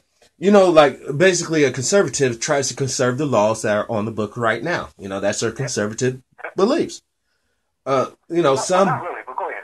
Well, but you get what I'm saying over. It seems like some black folks who are conservatives do not want to conserve some of the laws on the books pertaining to black folks. Well, there shouldn't be any laws on the books pertaining to black folks. Well, we have an amendment basically pertaining to us as well. Any laws on the books based on my color. Well, I understand that in an ideal world, yes, that's cool, but we don't live. That should not be. My government should not look at me and consider my race. Well, they do, and they have traditionally. They shouldn't. Because if it wasn't for federal laws, only liberal laws do that. Liberal laws look at you and determine your color, your gender, your sexuality. They want to look at you and piggyback on little things about you instead of you being a U.S. citizen. Right, but I get that. But that we're talking about an ideal scenario versus the real world. But before 1974, that was a rule. What's that? The government never looked at you and talk about your color. Exactly, because I already had the white boys in the office making sure you didn't get past that. But in 1974, the third vaccine came out. 76 actually implemented. Mm-hmm. There was no program based on your color. I got to Berkeley before affirmative action. I started my business before affirmative action. You had black millionaires before affirmative action. Mm-hmm. You even had Black Wall Street before affirmative action. You also had the Oklahoma riots that burnt Wall Street down. I mean, the reason why, and I'm going to say this so that everyone is on the same page. If it was not for the federal government, rights protecting women and minorities in this country probably would not exist. We fought a war over that. What kind of protection? Huh? What did you say about protection of black women? Not just. No, that's a whole nother conversation. But most of your rights protecting women and minorities are directly from the federal government. Patrick, brother, let me school you for a second. All those laws restrict black people. Let me give you old school language. I mentioned 1974. 1974, they came out with the quota program that was ruled unconstitutional. Well, you'll go out to businesses, brother. I mean, I gave out government contracts. And you go out to businesses, and they will refuse to give you the contract that you may be the lowest responsible bidder for. They refuse to give it to you. Why? We have had enough minority contracts this year. Mm-hmm. We don't need to give contracts to anybody else. Right. You could be the lowest bidder, the most qualified person for Mm-hmm. that job. And they said we got enough females today. It causes more discrimination than freedom. No, but think about it. What people always say, well, the market would always correct itself. Your illustration right there just shows. There was a market. That's artificial. You're right. The market Will not market. control. If you qualified yourself, I'm telling you, brother, I administered these programs. I had people tell me we've got enough. There was a guy in San Diego County, Tapscott. Yes, he came, old friend of mine. He called me. He was the lowest responsive bidder for a county contract for heating and air conditioning. Mm-hmm. He won the contract on his bid. He went down to the county to negotiate the contract. He walked in. They said, you're black. Are you a certified minority? Are you a certified black? That's it. You're a certified Negro. Mm-hmm. And because he could not be he wasn't certified as a minority, they did not give that man the contract. Right. That's what affirmative action does. It restricts you. That's a free you. That's protect you. It restricts you. But think about it. You know, good and well, if they wanted to, especially if it was being cheap, the law didn't say you couldn't have above that quota. It didn't say No, so. it does. No, the law restricts your ability to go out and compete for that job. So instead of, I told them that when they first started the affirmative action, they had me. I was the only black negotiator for the Department of Energy, and they had me do a seminar Saturday doggone morning. To come out 129 black contractors to teach them about this new program. We're going to set aside 10% of the government contracts with the Department of Energy just for you guys. We're going to set aside just for you. I had these 129 black contractors come to my office. We gave them a sandwich and a doggone cup of coffee, and they sat down. I was to tell them how great the program was. And I said, if you sign up for this program, you will never get off of it. If you accept the concept that they're going to give you 10%, you accept it that they own 100% of it. You're saying it belongs to them. I want to know, do you want 10% or do you want the 90%? Because accepting that, you're saying, I'll blow you, I cannot compete against you, I'll help you with some crumbs. And that was in 1974, and this is 2018. I have not known one black contractor in San Diego County that got off that program yet. Because of the reality is that without segregation, you would never need an integration. Certified. They get my division manager got a bonus of $20,000 of how many Negroes he got on that program. It's a game. The government cannot manage your success. It's impossible. It's impossible. The government is your natural enemy. The government wants to control you. The government does not want to prosper you. It wants to control you. So you let them determine what school you go to, what job you have available, what your health care is. It will always be miserable for you. Run from any government program designed to help you. But then we'll be running from the internet. We'll be running for... It's not, the government for the internet. Yes, the government did fund the internet in the beginning with R&D development money. The government funded it. The government funded it. Yeah. The government controlled it. I'm just saying that... And by the way, it's not all white folks. Oh, absolutely not. It's never only been white. David Stewart. And David Stewart is all white folks. No, you gotta understand. The majority of people who are pointing their finger at white folks don't understand the white folks they're pointing their finger at couldn't help them, even if the white folks they're pointing their finger at wanted to help them. They're just as powerless. There is no power in being white. Of course. No power, and there's no white privilege. It's a myth. It's a game. Well, I wouldn't go that far now. There's no white privilege, bro. There was white privilege. How did Barack Obama become president? How did Oprah become a billionaire? Oh, well, those are both. There's also the immaculate 10%. No. There's the immaculate 10%. The reason why Oprah became a billionaire. Okay, so maybe it's because they did some things right. Yeah. They accepted the American culture. They of did course. hard work. people think we can do. Well, in spite of white people not liking us doing it. and that goes back to the football guys. If they want to kneel, they have the right to kneel. They are Americans. No, they don't. What? Hold on now. You just got finished. So hold on now. So hold on now. You're trying to say that we're Americans. We fought all these wars. Gotcha. For freedom. And you're saying these football players cannot exercise their freedom just because their message is unpopular? Patrick, brother. Your freedom as a citizen, I just told you, the Constitution only governs you and your government. You have a right to protest your government. That's what they're doing. They're not protesting the NFL. They're protesting police brutality. No. Your government. You do not have a right to protest your employer. They're not protesting the NFL. They are protesting police brutality. I said, you cannot protest at your job, brother. Hold on now. If President Clinton could get a head job at his fucking job, I'm sure I could protest at mine. But no, you can't, brother. Try it. I mean, you will get fired. But they didn't get fired. That's the point. They did not get fired. They did not get fired. No, I mean, Kaepernick got fired. They could be. He got fired. If the bosses wanted to, they could. Yeah, but then what happens though? Then no one's going to go to the game because to the right. They shouldn't be able to if they had a right to. They do have a right to, and they exercising the right. I just said the boss could fire them. Mm-hmm. You said yes. Yeah. That means they don't really have a right, because if they had a right, he could not even be fired. No, that's not true. Anybody can get fired. Even in the state of Missouri, we have a no. For no reason. Yes, you can. You can get fired in the state of Missouri without reason. There's a law. But Pat, get back to this, man. You cannot protest your job. You can protest in a strike because the boss had a contract with the union, a written agreement on when they can and cannot go on strike for a reason. If they go outside that contract, he will fire the entire union as Hostess Cupcakes in St. Louis. Well, I can't because they're in Hostess Cupcake in Mexico. No, they came back, but they fired everybody. You ain't play that mess. You ain't gonna protest. I'm putting my money in this company to make money for my family. You gonna protest when you working for me? Go home. Well, see, see that's the day, and that 10%. The reason the NFL has not fired these guys, the NFL actually wants to protest. There's a reason why. The NFL wants to be international, and the world hates America. The world is jealous of America. So this is playing great in England. It's playing great in Mexico. It's playing great in other countries. So they don't care about you watching the game. They want to have a team in London.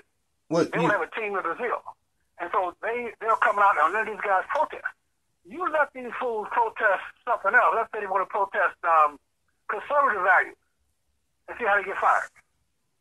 What do you mean protest? Like, if they want to say "Make America Great" and shout around and run around, they get fired for that. Well, I haven't seen any cases of that actually happening. No, you got a right to protest. You have a right to protest. Yeah, I believe you should have a right to protest. To protest. I mean, you want to protest. That's foolish. Okay. The Constitution is only a restriction on government. It tells you can go have a grievance in your government, but you can't go down, man. You ain't supposed to be able to block streets and freeways. That's not a protest. That's a mob. They should be arrested. Now, on that, I agree for a couple of reasons. One, I understand people want to get the limelight on their little whatever issue. But two, the grandpa in the ambulance that needs to go down that boulevard to get to the hospital, he can't. How about the same reason? How about the guy at the stadium who sells peanuts? The crowd. I'm not going no more by the peanuts. A guy down the parking lot, the little guy making $15 an hour, giving you tickets for your parking spaces out there at the stadium. For $20 a pop. How about the bus drivers taking tickets to the game, the cab drivers? They're losing money because the NFL is losing viewership. Well, you know the reason why the NFL is losing viewership? And I'm going to be, and listen, folks, I haven't drinking a lick of alcohol yet, and I'm going to tell you like it is. Because of goddamn faggots. Nobody wants to see men down there dressed up as fucking cheerleaders, cheering and bullshit and all this faggot shit. The NFL is the gladiators. They don't mind, but nobody's going to have their flag. If the NFL wants to stop this, they ain't got to fire them. You know what they got to do? Don't show them on TV. Well, show the crowd standing. Show the band playing. Show the flag flying. Look. Show the flyover. They show them on purpose. We can stop it tomorrow. Tomorrow Sunday, they can just not show the players. They do it on purpose for you. We can keep pointing the fingers at the symptom of the problem. What problem? The problem is people are getting beat up out here in the streets and shot the fuck up. What they got to do with the NFL players? They get $50 million. They're a reflection of what society is going through. Why is this for their money for inner city program? Why? Yeah. I think we both know the reason why. Okay, then why? Because hold on. That's not the reason why. No, let's go to the reason why. Because the money, these guys aren't going to manage that fund. They're going to give that money off to somebody. Protesting for the inner city kids getting beat up. No, they're protesting the inner city kids getting shot up. For that reason? Huh? If they're protesting for that reason. For what? They will go in front of the TV, and they will look for that camera, and they say, "Hey, brother, I grew up in South St. Louis, and I had to go to junior high school. I had to eat the right kind of food and work out in the gym every day, keep my grades up high every day, and every day some of the teammates wanted my job on the football team. I had to stay with it and work hard and work hard. I got to high school. I was at Beaumont High School. I had an hour, 2 a day. I had to eat food I didn't want to eat for health. I had to stay out of games, stay out of trouble, keep my grades up high, work hard and hard every day. Somebody else wanted my position. I finally got to college. I had to do 2 a days and eat right and run every day and keep my grades up high and work hard to make it to the NFL. I'm telling you right now, in spite of bad food and bad games and bad schools, hard work works. Work hard and what you want to do. That's the message. But the protest, that's a scam. I mean, but see, the thing about when you say scam, where are they benefiting? Where are the NFLers? Before Kaepernick got the... They're using black people as a scapegoat, as a scam, to do things socially. Of course. You don't know anybody successful. Of course, that's the whole. Got there about hard work. That's the whole thing. That's how the civil rights thing that was supposed to have been designed to help black men become economic compatible or competitive rather was railroaded by the feminists that subverted it to a woman's movement. No, what happened? Our leaders became pimps and sold out for the cause. Jackson put the blood of Malcolm X on his shirt and went out there and acted like he was the new up-and-coming Malcolm X. You mean Martin Luther King? Beat on the Pepper's Bridge by Democratic local cops. He got up from the tear gas and the Beans Billy Club and joined the Democratic Party. We got turned out because we got sold out. And that's the whole gag, though. Until we realize that there is an economic component, there is a spiritual component, and then there is a social component, none of this is going to be rectified. More importantly, Patrick, we got to realize it is a personal, private component.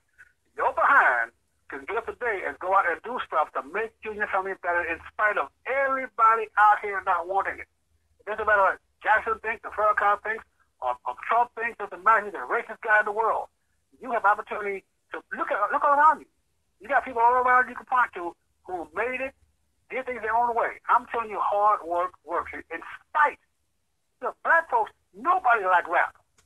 Nobody like rap. First of all, nobody like rap. Black dudes like rap, and look where it is now. White folks do not want to play football, but we do. We dominate it.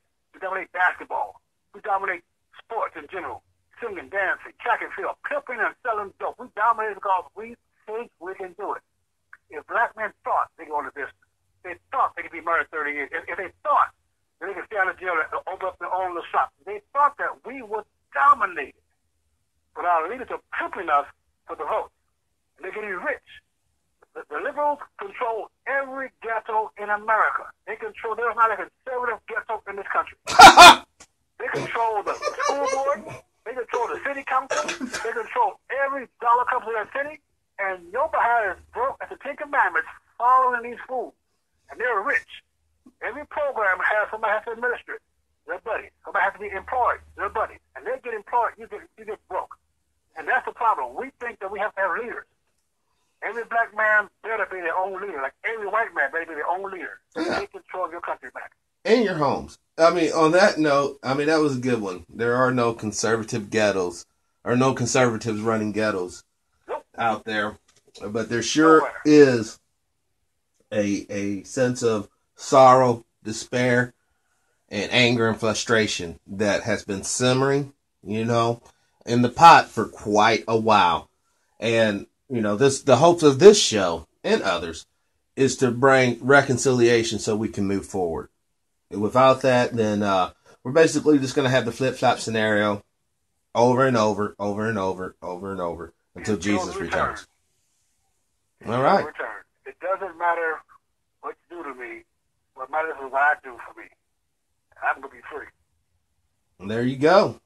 I live in a county in Missouri that has 1.7% black folks. White folks all around me. I don't know who don't like me.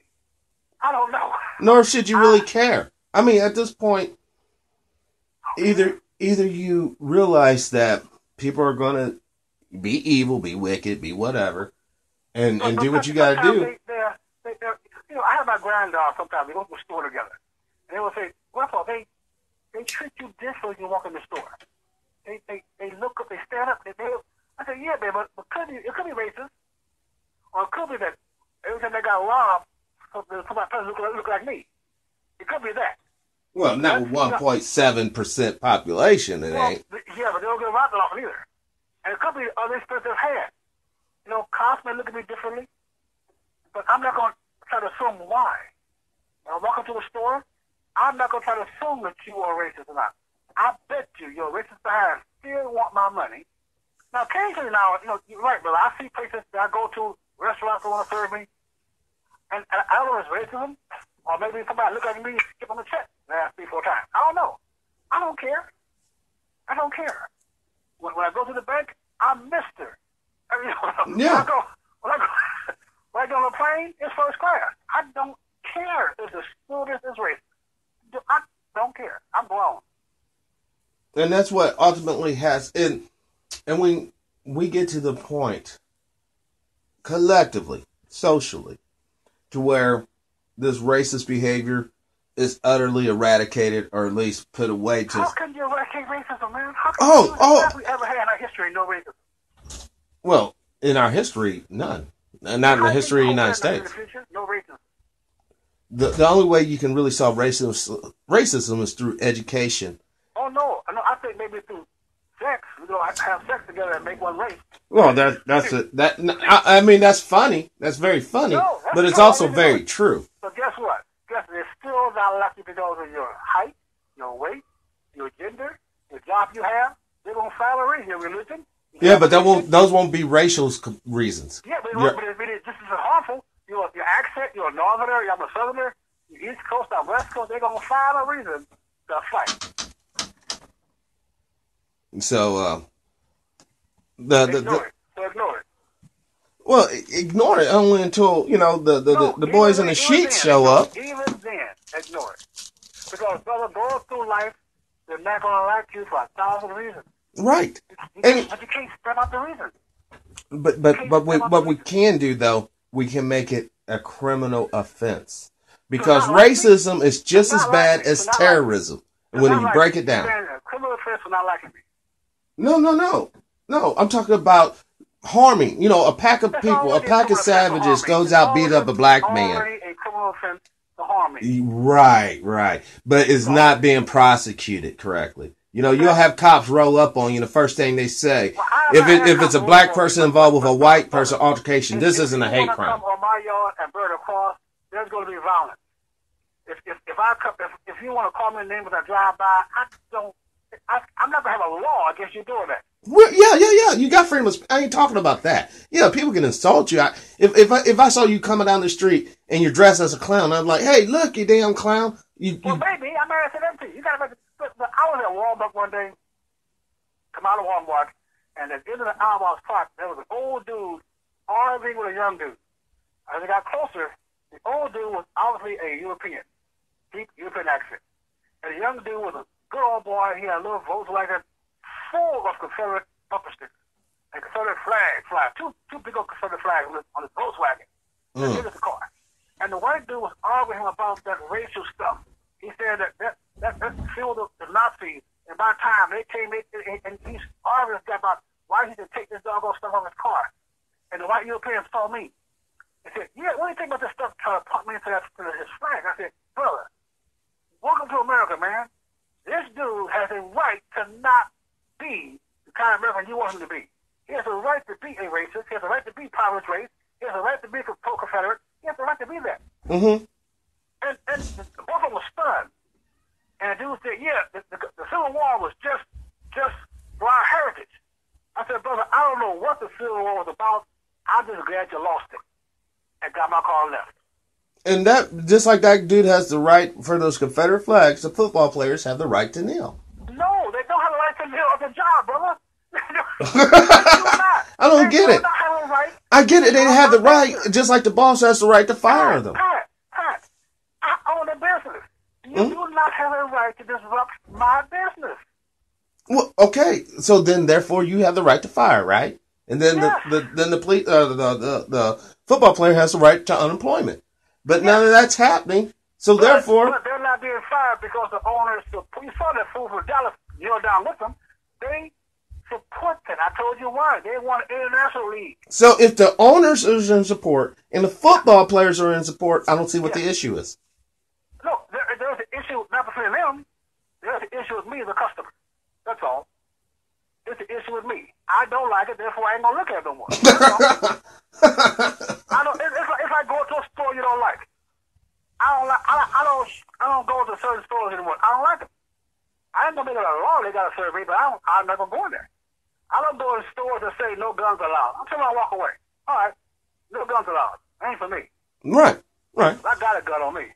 Well, you don't want to end up being in a safe zone and basically being a victim when you don't have to be. Owners have a right to allow that protest. Because here on Special Report, we're pro-freedom, we're pro-constitution, and we're pro-guns. Because without the gun, you are basically at risk of going to... The freedom of speech is the First Amendment, and the Second Amendment guarantees it. There you go. And on that note, I'm going to have to shut this broadcast down because I went way over time. Well, what the heck? We're going to do this again, brother. Yeah, absolutely. I mean, it was a great dialogue. I mean, the only thing that is concerning, I had Brother Abdullah on from Saudi Arabia, and he had mentioned that Islam is the only true religion, and you mentioned Christianity is the only true religion. And somehow we're going to have to work through this paradigm as black men. We do. Because, my job is not to convince them. My job is just tell them. No, I'm not trying to convince anybody. It's just that you two are both level-headed brothers. So I'm narrow-minded, brother. I'm on a narrow path. No, I get it. And he's on his narrow path too. But when we get extremists in there that wants to take that narrow path and apply it with... He said every knee will bow. That's an extremist. That's a narrow-minded, closed-minded point of view, brother. Well, yeah, but you gotta be careful about using the word extremist nowadays. I mean, I need to be careful. No, you can be careful what I'm saying. I'm an extremist. You can't. I mean, I know you can say that. Obviously, you did say that, but I'm just saying that. I told you at first. You asked me to tell you about myself. Yes. The interview. Yes. I'm never politically correct. I'm always politically right. There you go. But I'm just. I just want to because the way this program's situated. I just want to go on the record. I do not advocate extremism of any kind because extremists extremely protective of your children. Well, of course, but I'm talking about in the extremely protective of your wife. Of course, but I'm talking about in a political. How about the nation? Absolutely. How about God? Absolutely. Yes. You are extremists. But for the show and for political reasons. I have to say, I don't believe in people harming people for political ideology. You will put a different definition on that word extremist. Yes. The nuts can put a different definition on that word if they want to. Like Kleenex in that man-sized napkins now. That's the name. The man-sized, nothing to what was it? Extra large. These fools think there's no man-size. There is a man-size. This is one thing. This is like the core principle of this show, Special Report in particular. We want to get people to conversate without it leading to violence. Nobody on the show, we never, you never hear us yelling, oh, blah, blah. No, that ain't this type of show. And then we want to get to a point as human beings there are things that I think we all can agree on. We all can agree on women should be protected. We all can agree on. No, you don't agree on that. Some folks think women watch TV. Oh, I don't. No. Women are strong, men are weak. I can't. Don't do. You're not going to force me to watch that brainwashing box. I can't do it. No. Every commercial, the man is stupid, the woman is smart. Unfortunately, and we got to change that dynamic because that's not natural. It's not real. All right. Well, it gets women in trouble because if you're strong, then why I got to give them to protect you? Well, last time. But then we end up with this MGTOW philosophy. When I was a kid, it's called Daddy's going to get a pack of cigarettes and never came back. See, Daddy went his own way. All right, but now Daddy just only comes visit on weekends. He never stayed there. He just come to the car, riding the herd, checking on the straps. That's what's wrong. We have to have men who I'm just curious. Women are so strong. Why do we have the Me Too movement? Never mind, another program. Oh God, yes. That I mean, and for all those out there, once again, we don't advocate rape. No one deserves to be raped. Our deserve to be able to lie about it. Well, you can't. No one deserves to be lied on. Like if you had sex with the guy, and then a couple of weeks later, because he won't return your phone calls, he raped you. Yeah. That's BS. Your truthfulness has nothing to do with whether or not you have ovaries. Right, and also, women have the power of the accusation. They should not. They don't deserve that. Well, we also don't slut shame. Seriously, I mean, women. You know, I don't believe that it's cool for women to sleep with a bunch of different men. I'm just saying. I know that. Thank God this is a male program and women don't really listen to us. Want to make a law against that, do you? No. I'm just, no, sir. I'm curious, brother. Is it okay for men to sleep with a lot of women? Hold on. You gotta put me on the spot. I'm cool with my convictions. Yes, it is cool for a man to fuck a lot of chicks, and I'm gonna explain why. Because when a man has sex with a woman, he jizzes inside of her. When a woman gets sex with a man, she's the one accepting it. So if I had a Coca-Cola bottle with all these different... It's okay for a man to have multiple women. No, it's not okay. It's not okay. It is, there should be, it's kind of wrong, but it's more palatable because well, listen. The reality is no man in his right fucking mind wants to have a second hand nut bucket. Nobody wants that. But no, here's the problem, man. Women want to be queens. Please. But men don't look for queens. No, we look for fucking subjects. No, we look for housemaidens. Go down to the Halloween store, the costume store today, and look around for costumes in the adult store. There ain't gonna be no queen costume. There's gonna be French maid. What are queen costumes? You got nursemaids, you got maids, you have nurses, you have police officers. So where are the queen costumes of men that take on their wife? But now, before we go here, there is one thing.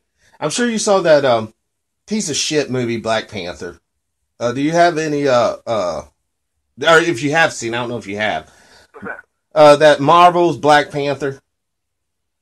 The Marvel Black Panther? No, the Marvel movie. It's the Black Panther. I haven't seen it. Oh, you're one of the fortunate ones. Okay. I know, I was a Black Panther. Why would I go see it? No. I'm talking about it's just one of those movies. And I didn't go and see it. I saw it on the internet. I don't need to be. No. Okay. That's well. Just consider yourself fortunate. Original, you missed that. I don't watch Vietnam movies for that reason. I saw the original. No, not the.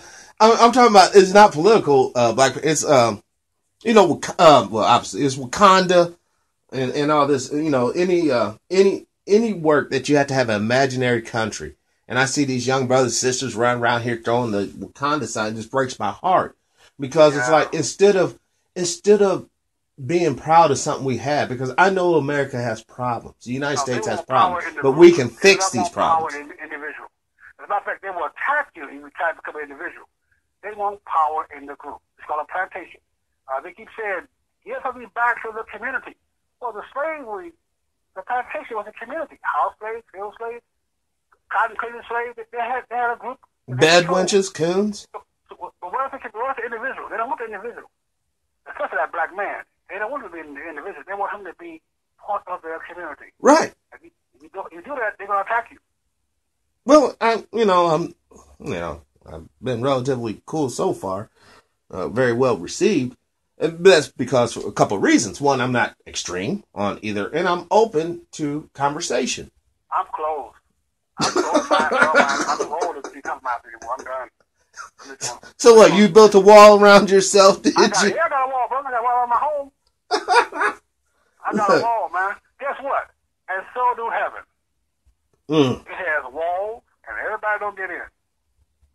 Well, I mean, I don't understand why there would need to be a need for walls in the heaven dimension anyhow. It is symbolic.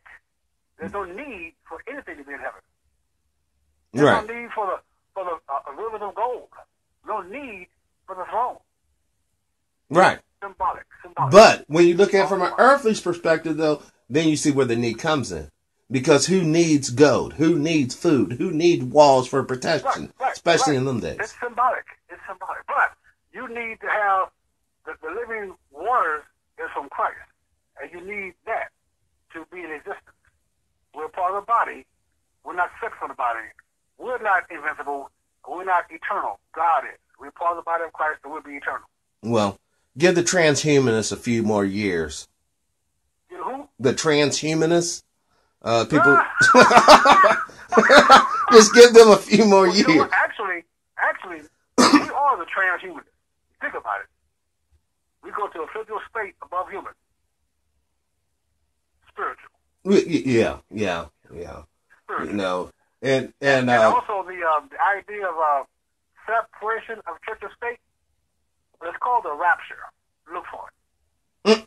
Well, some people have argued that's a mythological lie, basically. I know some people. You're right. Some people don't believe in heaven and hell. Don't believe in Jesus. Some people are crazy. I read scripture. I believe scripture, and I can explain the three tribulations that people are looking at. I can explain how they get confused on it. It's obvious to me pretty clearly. Read the Bible. I thought you were going to bring up Jesus was black because of Revelation. Everybody kind of bring that up every once in a while. Oh man, no. Because even in that description, if you really look at it, woolly hair is separate than nappy hair. It didn't say woolly hair. See, people keep reading it. It didn't say that. It said hair was white like wool. White like wool. It didn't say it was woolly. It didn't say it was curly. It was describing the color, not the texture, the color. White like wool. Mm-hmm. And he was black. He was black. White. The hair was he was old. White hair. Not old, but it was really more spiritual. Right. So, eyes were red. Was he a drunk? Alcoholic? Drug addict? Normally, red eyes comes from smoking reefer. Well, that's what I heard. But he said he was Jesus. In Revelation 23, he said, I'm the first and last. And it was Jesus that he was looking at, and in the spiritual state, but it had nothing to do with his race. And black folks, I've had black people read that 3 times and still see what they want to see. They see what they want to see. That's what we do. And that's what we have to get out of. We have to get back to the truth. Whatever the truth is, whether it's uncomfortable, unpleasant, you have to accept it. We don't want an uncomfortable truth. We don't want it. It's scary. Now, when I was a militant revolutionary at Berkeley, hating all white people, hating them. I mean, I went to Berkeley with 35,000 white students. I don't, to this day, know one white kid's name. It's hatred. And I had to go look for the truth. Because Africa was kings and queens, and the king were slaves. What happened? And looking for the truth, I had to face the possibility of finding out the Jews were superior and white folks were superior. So that was a possibility. I had to go look for the truth anyway. And I was scared because I found out that white people were superior to me. I had to kill myself. So the truth will absolutely set you free. The truth will free you to do what you want to do in this country. I suggest you all face the truth. There you go. Well, on that note, this has been Special Report. I'm TruePowerIsMine. My host, Mason Weaver. I hope you guys got something out of this conversation. And more importantly, I hope you try to be kinder to one another.